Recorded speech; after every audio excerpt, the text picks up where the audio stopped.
Arizona's favorite family-owned dealership. I'm here today to show you the 2021 Nissan Rogue Bluetooth connection.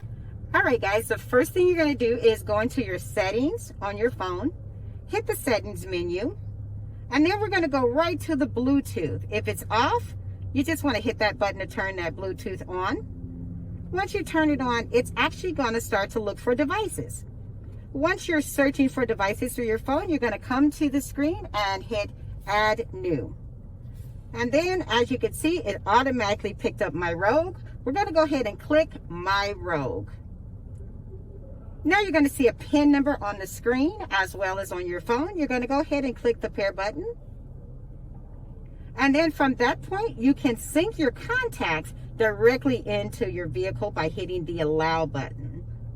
Once you do that, you're going to notice that right here on the screen, the phone is going to show you that your messages and everything are okay to go ahead and be connected and synced into the phone. And then you'll see your phone is connected now and you're ready to go. You can go ahead and make your phone calls. Lady Mustafa here at Avondale Nissan, Arizona's favorite family-owned dealership. If you guys have any questions or concerns about the 2021 Nissan Rogue and how to connect your Bluetooth, feel free to stop in and see us. We'll be happy to help.